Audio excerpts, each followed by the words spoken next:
All right, so I want to talk about the film United 93. It's rated R for sequences of terror, violence, and language.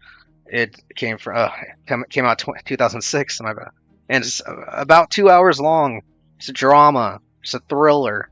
It's a suspense film. 90% of critics on Rotten Tomatoes give it a good review. The consensus being potent and sobering. United 93 treats the subject matter with respect, never resorting to Hollywood aggrandizement.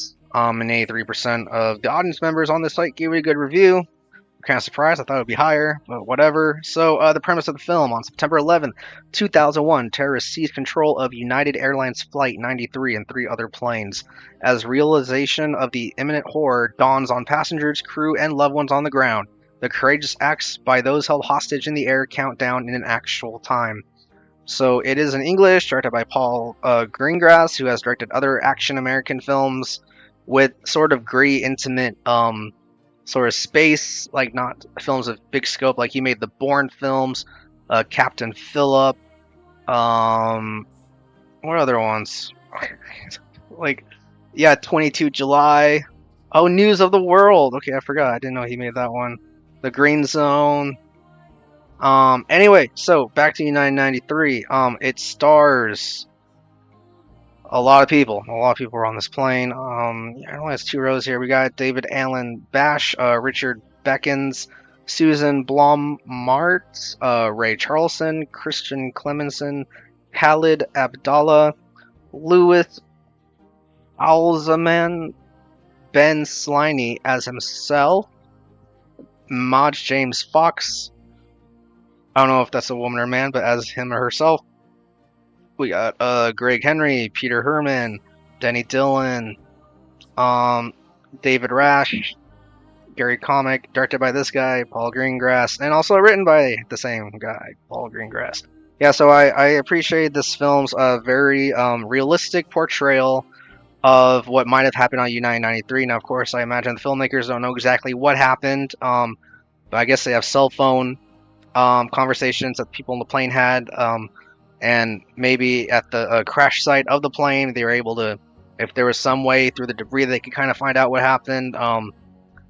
So I imagine for for most of it on this plane, like what you see in the film, in this film, is probably fabricated, but like yes, with respect. I mean, it's not. This isn't a very emotional film when it comes to sort of like Hollywood, I don't know, sentimentality or whatever, like, and very like kind of emotionally manipulative, like rom coms. Like as an example, I mean, but like, yeah, what I mean is, they treat the people, the characters in this film, with respect, as in no one's really a good guy or a bad guy. In terms of the passengers, I mean, the terrorists, like that's another conversation.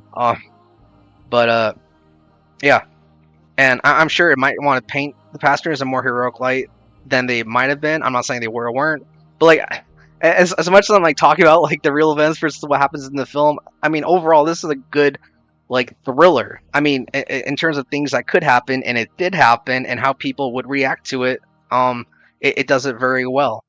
Sort of as a realistic portrayal, reaction of characters when they find themselves in a very hostile life or death situation. So I do recommend it. Um, and it is based off a true story.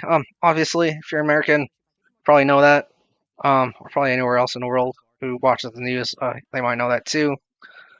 So trying to see if there's anything else I could talk about. Not a lot of ACO awards. Oh, actually, yeah, I received numerous awards and nominations from film critics and guilds. I don't really see the list here, but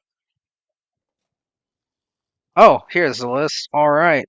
At the American Film Institute Awards, it won for in the top 10 outstanding films of the year.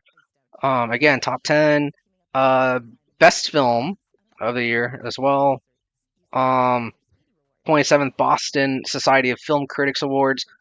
It won for best cast and runner up for best film and best director. At the 60th British Academy Film Awards, yeah, the David Lean Award for achievement in direction. It won. Best original screenplay. It won. Best editing. It won. The British Film Institute Awards. It won top films of 2006, and like, oh, I don't really want to go through the whole list, but yeah.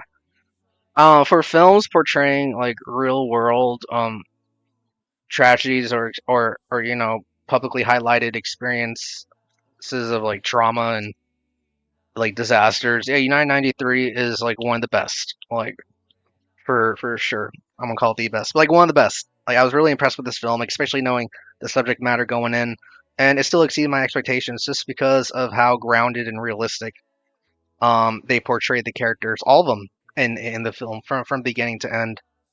Um, so yeah, I don't want to go ramble on too much about it.